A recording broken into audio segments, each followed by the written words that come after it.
الشيطان الرجيم.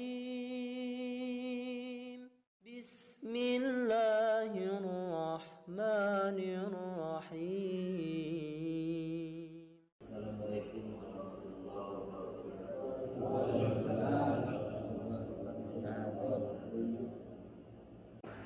Bapak, Ibu yang dimuliakan oleh Allah Subhanahu wa taala, jemaah Masjid Al-Barokah khusus orang tua kita, Allah Ustaz Haji Santi.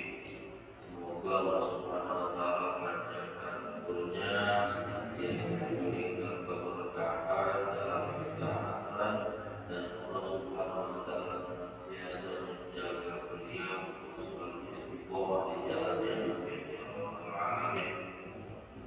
Buat DKM Masjid Al-Barokah kepada Alhamdulillah Ustaz Subhanuddin Al-Badri, mudah-mudahan Allah senantiasa menjaga beliau, memberikan keberkahan kepada kepada Alhamdulillah Ustaz Hasan Sazali. Semoga Allah Subhanahu wa taala senantiasa memberikan kesehatan, walafiat, dan senantiasa memberikan hidayah dan taufik juga untuk kita semua.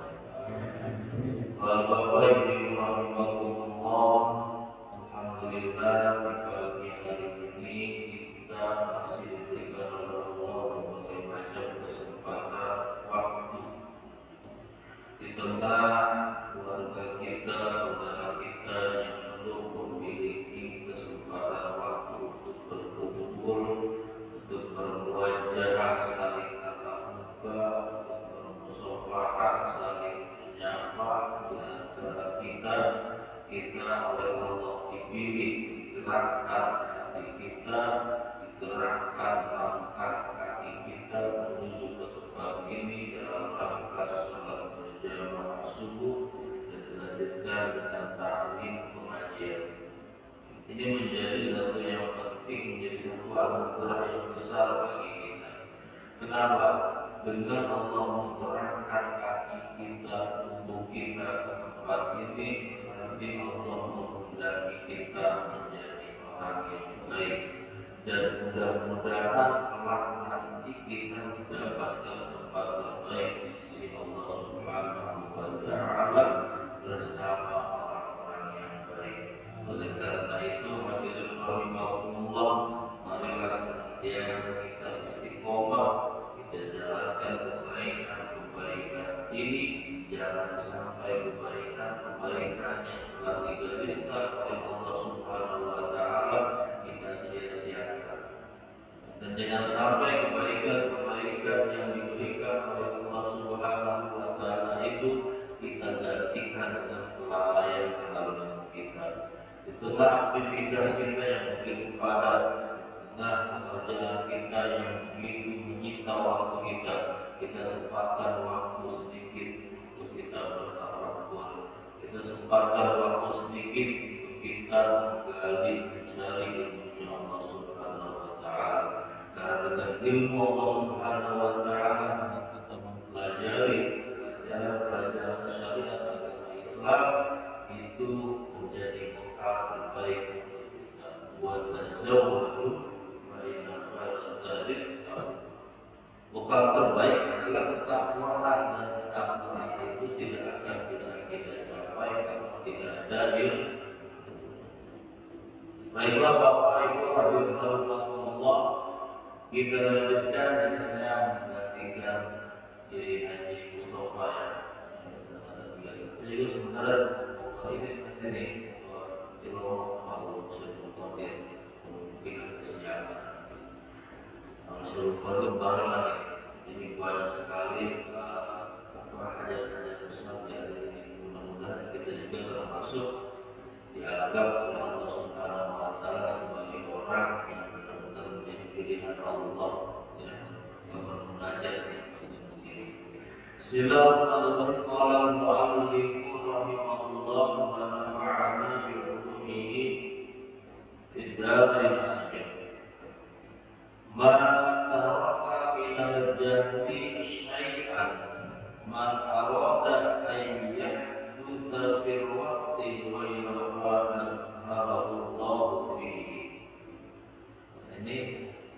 nasihat Syekh Ibnu Athaillah agar kita istiqomah di jalan kita.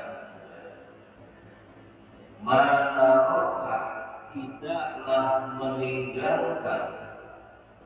tidaklah meninggalkan minal jahli dari kebodohan syai'an sama sekali.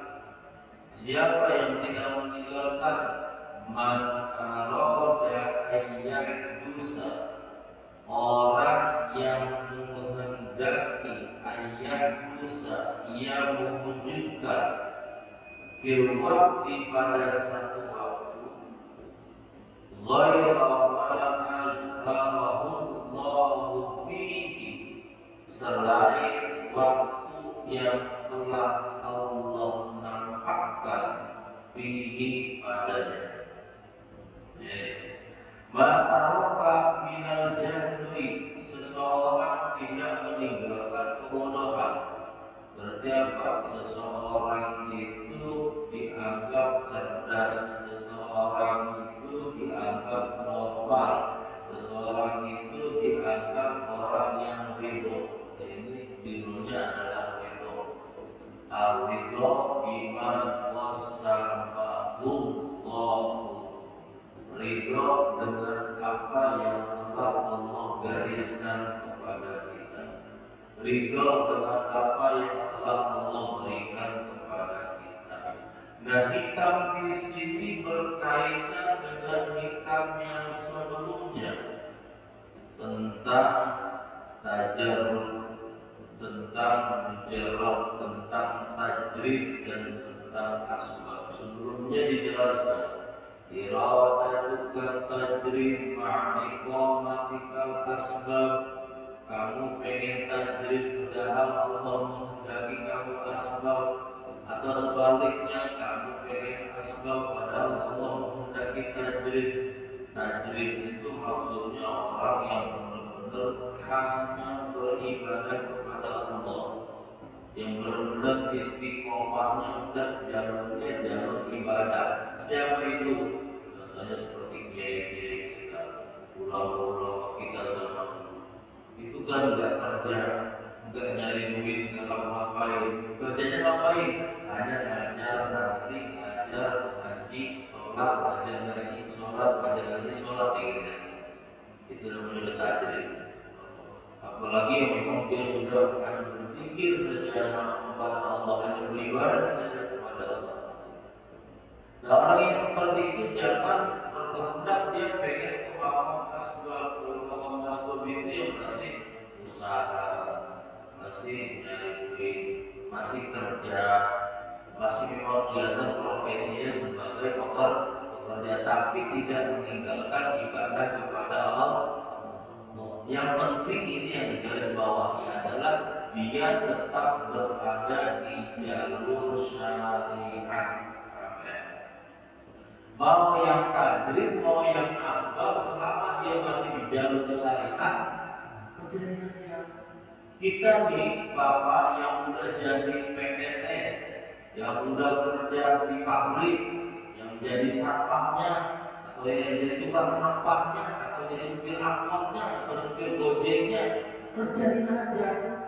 Jangan jadi supir gojek, pengen dipastikan bikin aja, mau sholat aja, pengen kasih aja, jangan. Salah gitu, kayak gitu salah. Kerjain aja kalau memang dia profesi sebagai supir angkot, kerja supir angkot.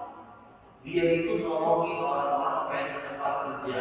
Dia itu nolongin orang-orang pengen beribadah, nyari nafkah untuk anak yang tempat kerja supir angkot. Pahalanya besar kalau dilihatkan ibadah.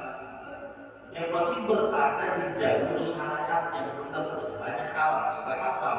Jangan merasa, ya saya kalau cuma ojek kira-kira Allah masukin saya ke surga, enggak ya, saya cuma tukang sampah, saya cuma tukang sayur. Jadi ini kayak gini, jangan. Masing-masing profesinya kerjakan terus supaya mengalir, supaya berjalan perputaran kehidupan kita. Kalau semuanya tukang ojek atau semuanya tukang sayur alih profesi jadi ustaz, kan? Jadi penceramah, jadi guru ngaji, nanti yang jadi sayuran buat orang makan siapa? Ya. Itu makanya kerjakan sesuai dengan profesi Anda. Yang penting tidak melanggar dari iradah tajwid, ma'ikomatikal asbab. Kamu sudah diberikan tajwid, tapi kamu pengen asbab. Atau sebaliknya, kamu sudah dijadikan asbab, tapi kamu pengen tajwid. Kamu sudah digariskan menjadi seorang penulis sayur, kamu pengen tajwid, saya pengen apa namanya, pengen mana masjid saya pergi, aja saya berdiri, aja saya sholat aja, itu pun enggak. Yang sudah makomnya makom tajrid jangan beralih ke asbab. Yang sudah digariskan makomnya asbab jangan coba-coba ke tajrid, apalagi tanpa ilmu. Dia udah enak-enak bantu orang menjadi supir angkot. Supir angkot kalau dari ibadah pahalanya besar itu Pak. Saya lihatkan supir angkot ini selain sebagai pekerjaan saya juga saya mau mengangkut orang-orang yang mencari nafkah yang sedang jihad untuk keluarganya. Pahalanya besar itu. Kalau supir angkot saya kalau begini aja kayaknya jauh dari surga. Berat saya pengen pasti nanti mau sholatannya mau ibadahnya nggak nafkahin anak istrinya. Nah ini salah besar. Lanjutkan aja semua pekerjaan kita ditakdirkan memang digariskan sebagai guru yang benar sesuai dengan syariat. Bagi PNS yang kerjakan sesuai dengan syariat. Karyawan, tukang sampah, tukang sayur, apapun pekerjaan itu kita kerjakan. Akhirnya nanti berputar kehidupan ini semuanya sesuai dengan syariat. Ya kan? Jadi kita jangan mencoba-coba. Kita yang biasanya juga pegang, misalkan pegang kitab, itu udah pegang kitab. Akhirnya kita mengeluarkan fatwa yang tentu, yang sesat dan menyesat. Makanya dalam satu poinnya disebutkan man istajala syai'an qabla awanihi utiba bihi. Orang yang tergesa-gesa sebelum waktunya, maka dia akan mendapatkan efek buruknya. Kalau kita nanam buah-buahan durian belum waktunya, udah kita jatuhin, kita harbitin, itu rasanya beda dengan durian jatuhan hari serang, kan ya? Kalau serang, durian jatuhan enak apa ya? Dibandingkan dengan durian ibu kan beda rasanya. Sama kita juga nanti tidak sabar kita lakukan aja. Kita memang sebagai supir angkot lakukan, kita sebagai tukang lakukan, biarkan ibadah. Tenang aja kalau memang nanti waktunya Allah mengangkat derajat kita dijadikan wali Allah, kasih Allah yang memang berfokus ibadah yang semua keluarga sudah tercukupi. Tenang aja nanti kita digariskan oleh Allah. Jadi jangan kita langsung pasang plak sebagai ustaz, langsung pasang plak sebagai seorang mufti, bukan fatwa, dan tidak berangkat. Yang ada nanti sesat menyesat. Nah ini berkaitan dengan itu. Maka kami najah syai'an, maka ada ayat kita fil waqti ghairu ma qadara fi. Seseorang tidak meninggalkan kebodohan sama sekali. Seseorang tidak meninggalkan kebodohan sama sekali. Tidak meninggalkan kebodohan itu seseorang yang menghendaki dia ayat usaha mengerjakan sesuatu pada waktu yang tidak ditentukan oleh Allah. Pada waktu yang belum ditentukan oleh Allah, dia maksain. Kayak tadi, itu durian belum ditentukan oleh Allah, matang. Dia paksakan harus matang. Yang ada matang, tapi rasanya apa? Rasanya agak enak. Rasanya kecut, berbeda dengan durian yang memang jatuh dari pohon. Gitu.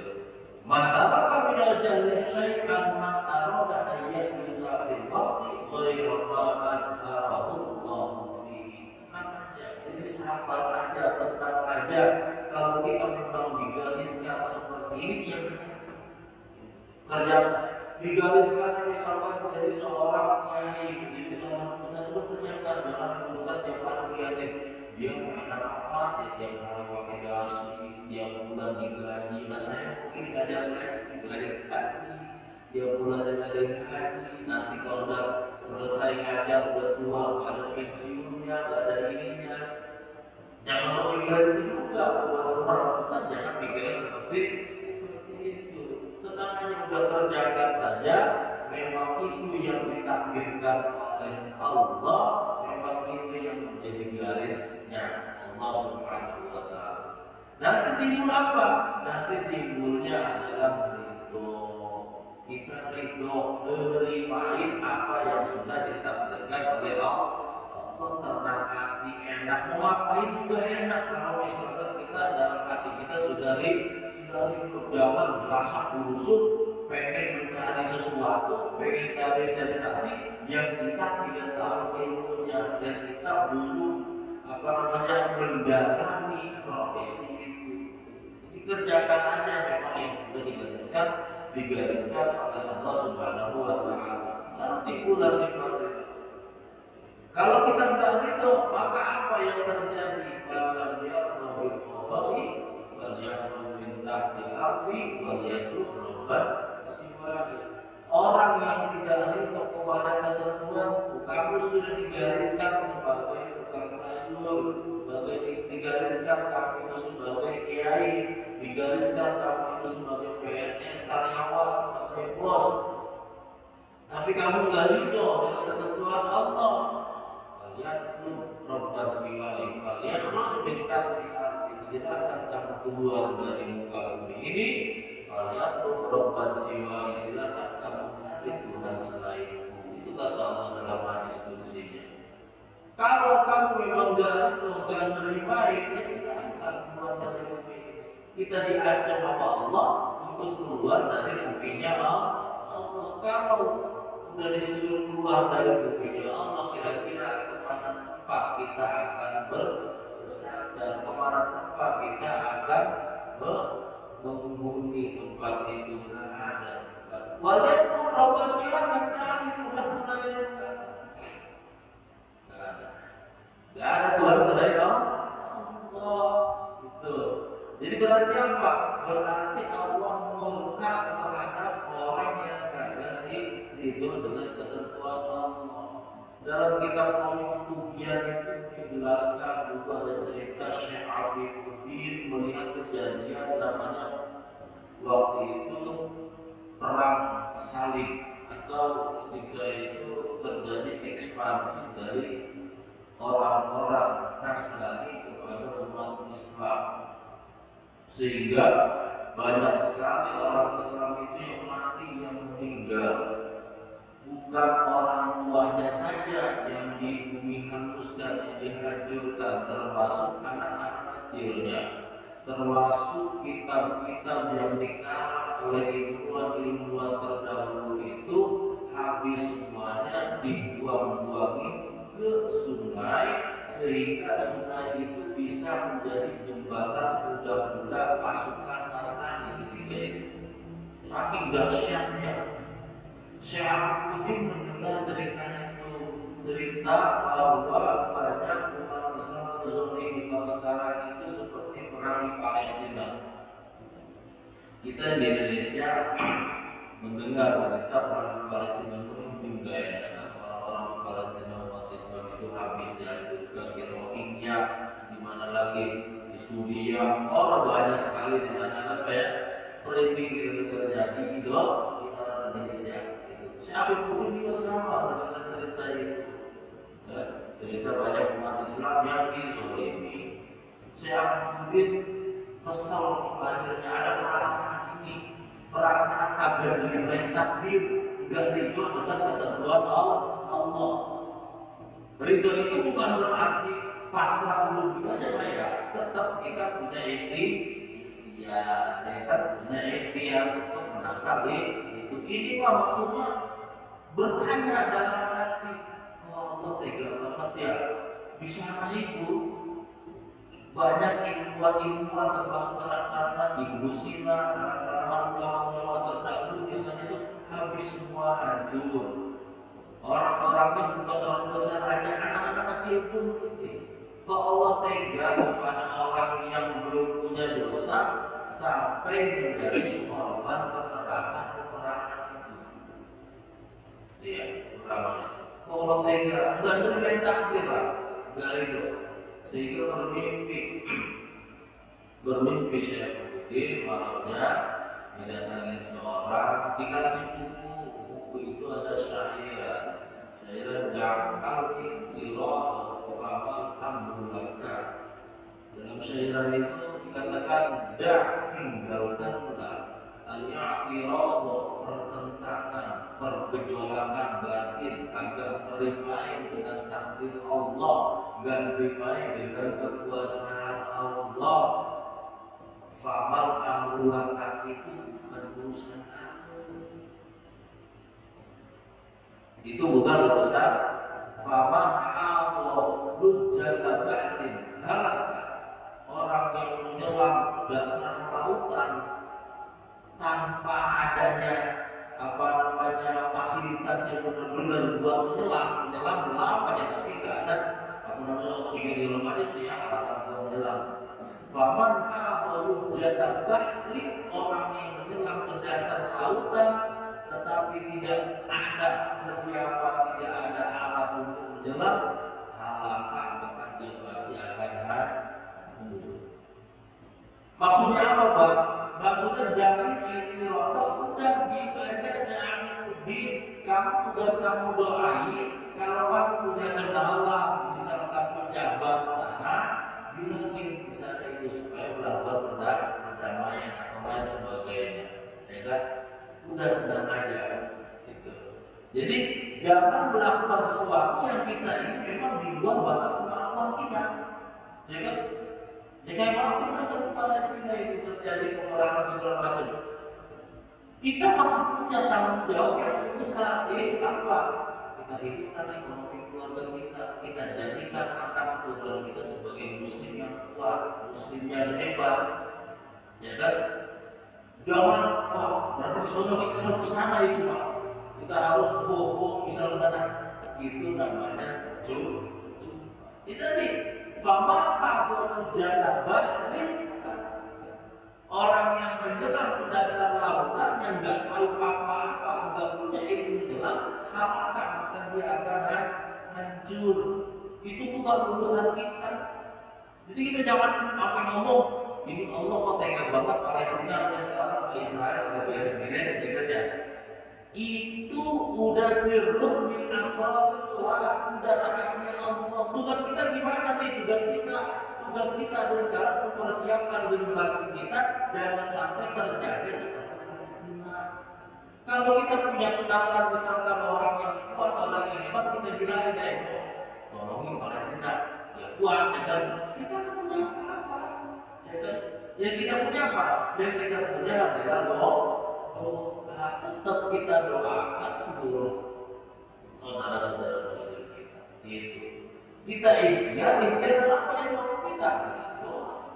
Ya kan ikhtiar mau kita dengan misalnya kita punya teman yang punya jabatan yang ini kita bilang itu. Jadi jangan sampai kita mati kalau kita bersama Allah itu benar dalam syariat seperti itu. Jadi kita sesuai dengan apa yang ditakdirkan oleh Allah itu. Dan ikhtiar tinggalkan pertentangan, perjuangan batin kita ngomong ini kok tega amat ini orang mau ibadah, orang mau ini banyak penyakit apa segala macam, itu udah urusan Allah, bukan urusan kita. Jangan sampai nanti yang timbul itu adalah perasaan buruk sama Allah. Wah berarti Allah ini zolim. Nah ini kata-kata ini bahkan dalam kitab Sulam Taufik di awal-awal itu yang menyebabkan si Quran itu diantaranya itu mengatakan Allah zolim pada hambanya, itu bisa menyebabkan Sulam Taufik ya tidak ada. Alhamdulillah. Jangan. Hanya udah kita semangat kita kerjakan apa yang memang digariskan oleh Allah, udah kita kerjakan selama tidak melanggar syariat. Dan ayo bangun ekonomi kita yang dari tukang sayur, berjualan sayuran sesuai dengan syariat, ya kan? Kita yang jadi supir, bekerja sebagai supir sesuai syariat. Kalau semuanya sesuai dengan syariat, kan enak berputar kehidupan ini sesuai dengan syariat. Kan yang salah itu syariat itu hanya ada di masjid, syariat itu hanya ada di musola, majelis taklim dan pesantren. Jadi saya katakan, ketika kita di mall syariatnya nggak ada, di pasar syariatnya nggak ada, di angkot syariatnya nggak ada, di jalan syariatnya nggak ada. Kalau kita terapkan itu syariat dalam diri kita semua, kita kerjakan perintah Allah itu benar-benar,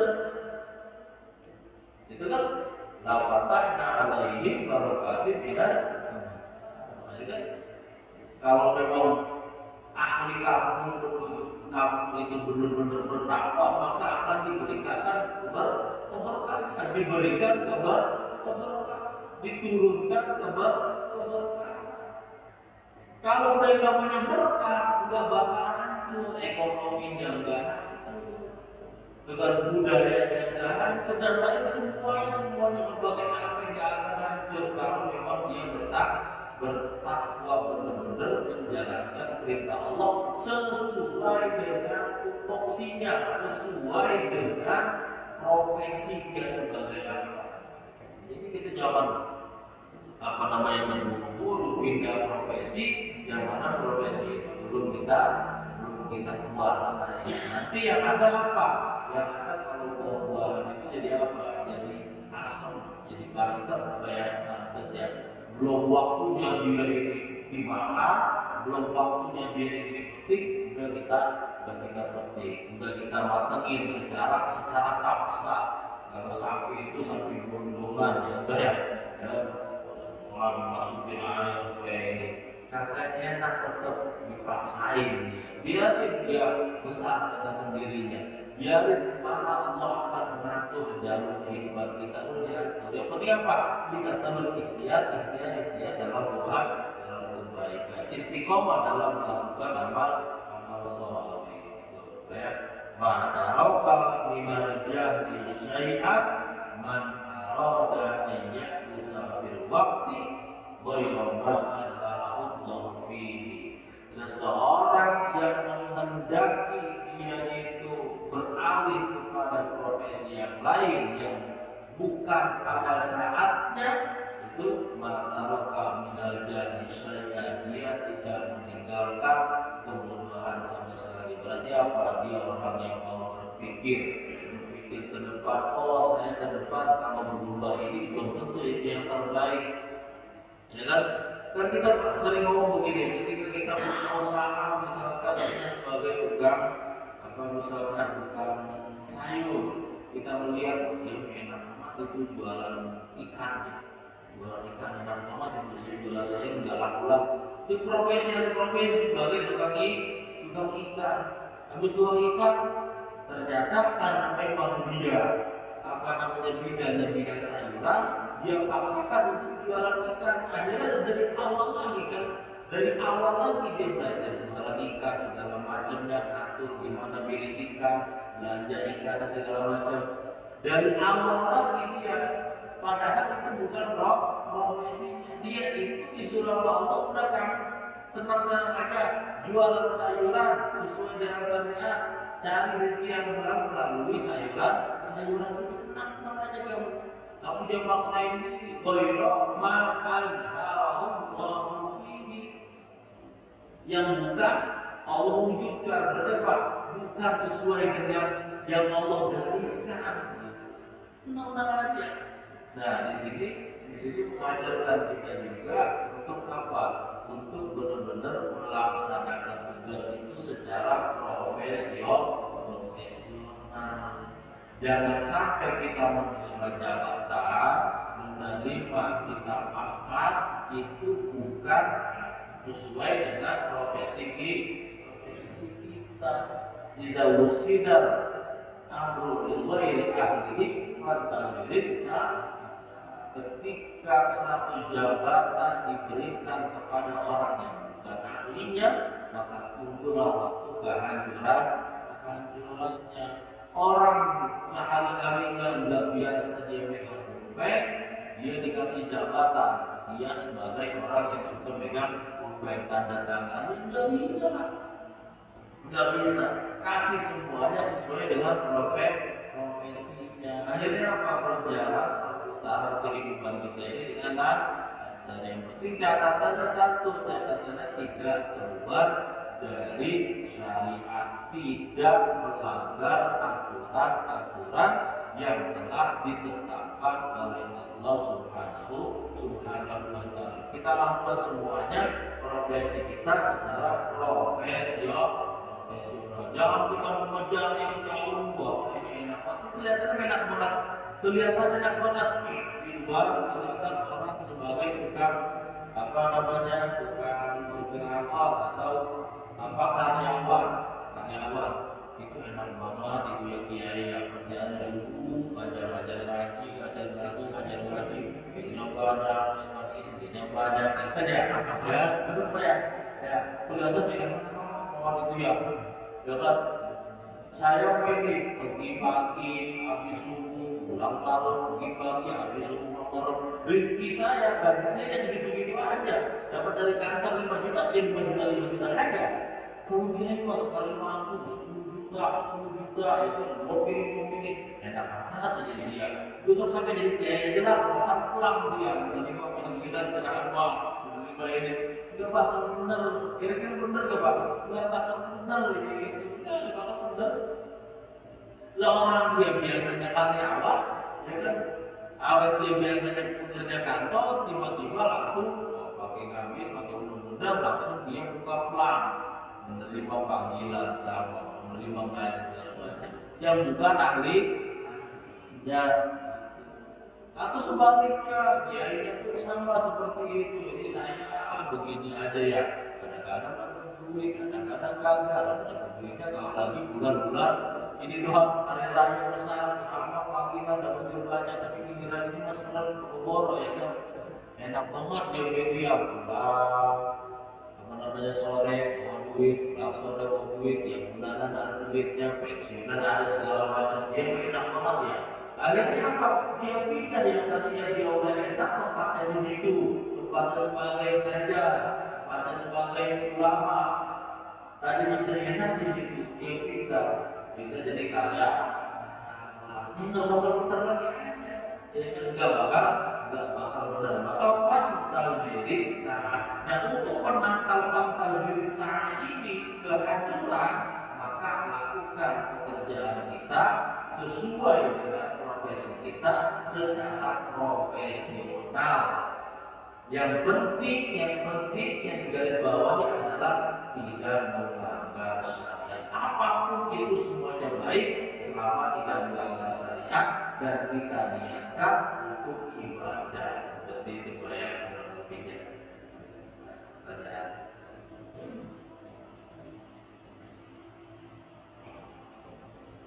Alhamdulillah, kita hari ini mengingatkan kepada yang lalu dan menyadarkan kita bahwasanya semua sudah digariskan oleh Allah Subhanahu wa Ta'ala.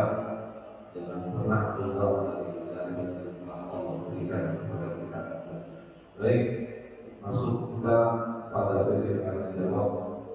Silakan apabila ada yang ingin ditanyakan. Ya, silakan tanya. Silakan.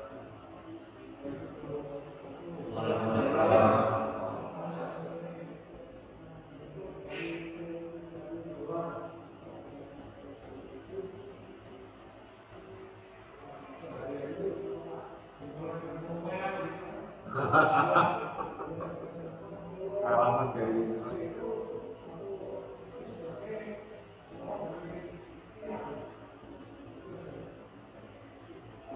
Alamat kayak gitu. Jadi kalau ikhtiar itu nggak ada ngomongnya. Kalau orang pegang itu contohnya apa? Contohnya dia itu apa namanya hatinya itu selalu kesel gitu ya. Pokoknya di hatinya itu selalu berusaha Allah, nggak ridho rasanya. Kayak Allah tega apa sih ya Allah ya, perasaan saya udah rajin banget ini masih begini-begini aja. Saya salah kali ini guru bina atau lain. Bukan kita miskin aja dulu terus. bukan kita ke tempat lain sebenarnya, tetap di situ. Mungkin di profesi kita yang itu syariatnya kurang, dalam arti apa?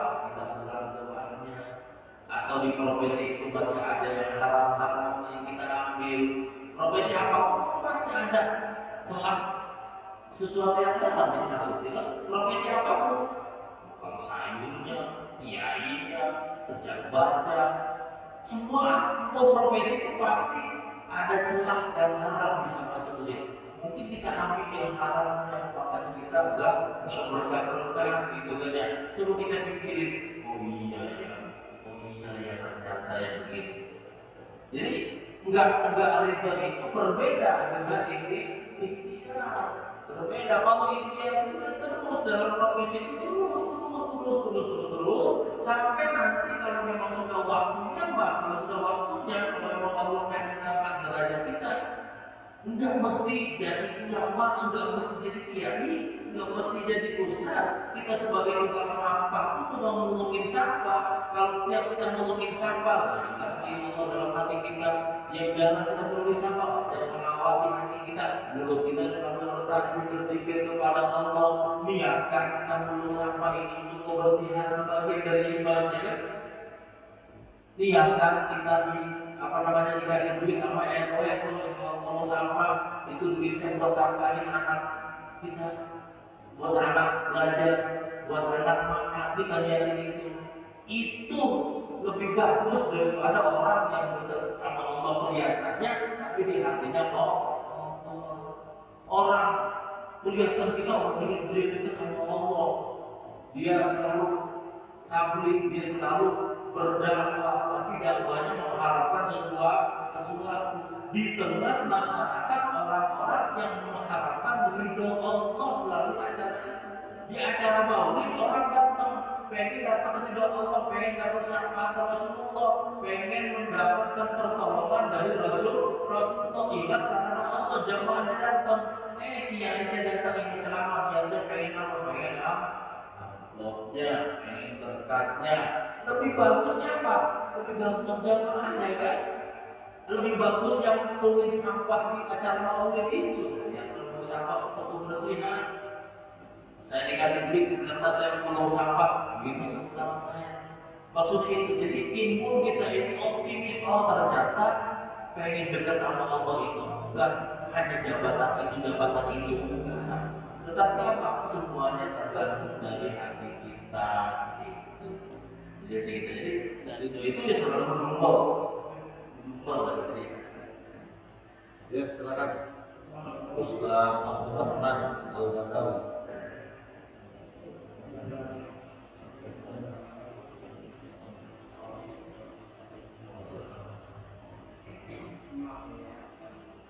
Saya makan udah.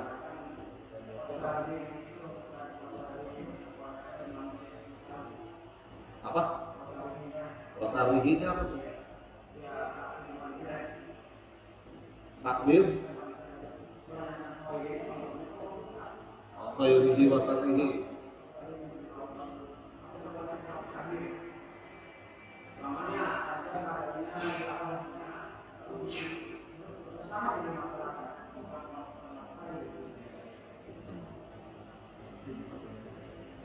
Syarrihi sama khairihi itu semuanya dari Allah, kita terima dengan lapang dada. Itu kan sering saya ungkapkan, takdir dari Allah Subhanahu wa Ta'ala itu kita pun diberikan namanya irodah juz'iyah, irodah individu untuk manusia.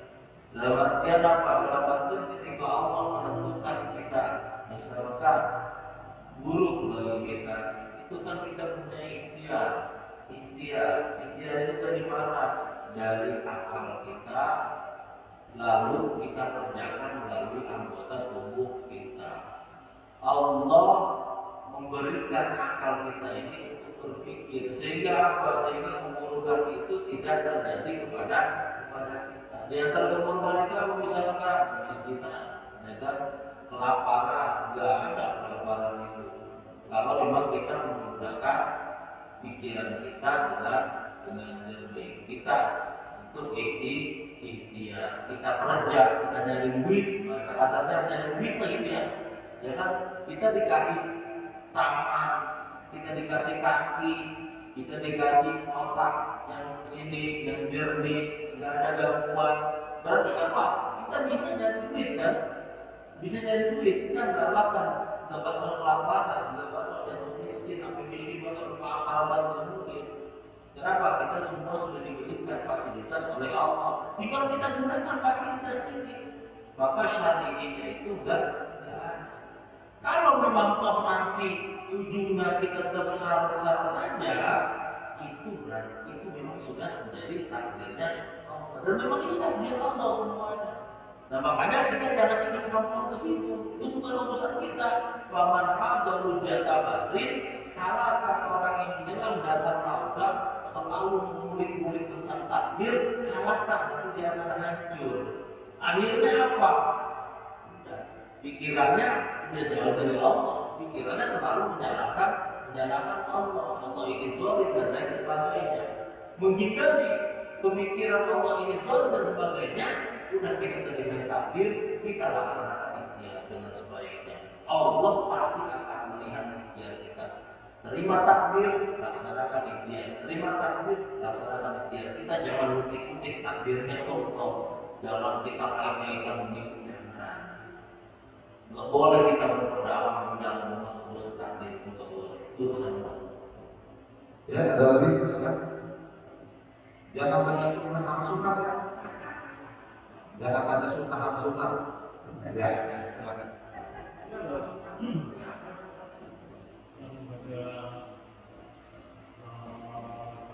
Kalau kita lihat keadaan ini kan orang takut itu kayak ayat orang melakukan kebanyakan mereka dalam Islamnya yang kebanyakan miskin. Terus juga bisa nggak jadi ukuran orang apa namanya itu dengan limpah banyak itu dia cintai Allah atau orang yang pas kekurangan kayaknya dibenci Allah. Gimana kira cara menyikapinya? Orang kafir kaya-kaya, orang muslim miskin-miskin gitu. Ya, ya. Suara hati. Allah itu pengennya kita ini sebagai muslim menjadi muslim yang kuat, muslim yang kaya. Disuruh kita disuruh jalan kaya. Kita disuruh jadi orang kaya. Nah, maksudnya apa? Kita disuruh berusaha memperbaiki ekonomi kita, jangan sampai kita tertindas dengan orang di luar agama kita, dengan orang kafir dan sebagainya. Sampai kita tertindas dengan mereka. Kalau kau bisa mereka dikasih ini, iya kan nikmat yang diberikan oleh Allah itu dua macam. Ada yang menjadi anugerah, fadl. Ada yang menjadi istidraj, penghinaan. Ya kan ya? Penghinaan.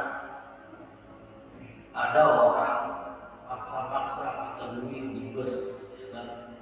Kita kasih dengan perasaan tuh dalam hati pokoknya agak lintas semua ada, ya? Itu dihinakan kan? Dihinakan nasinya dengan penghinaan. Allah juga banyak memberikan seperti itu. Ada orang gak pernah sholat, gak pernah ibadah, tapi hajar terus ini enak banget ya. Rasanya ini lagi mau sholat subuh, ini begini aja, ya kan? Jangan takut, jangan merasa ini, jangan merasa ini. Bisa jadi itu adalah penghinaan untuk mereka, dan kita dikasih seperti ini adalah anugerah untuk kita. Jadi kita selalu optimis, selalu berbaik sangka kepada Allah dalam segala hal. Mau kita lagi kaya, mau kita lagi miskin, kita selalu optimis. Ini yang terbaik yang diberikan oleh Allah. Kenapa bisa seperti itu? Iya, karena Allah Ar-Rahman, Allah Ar-Rahim. Bismillahirrahmanirrahim.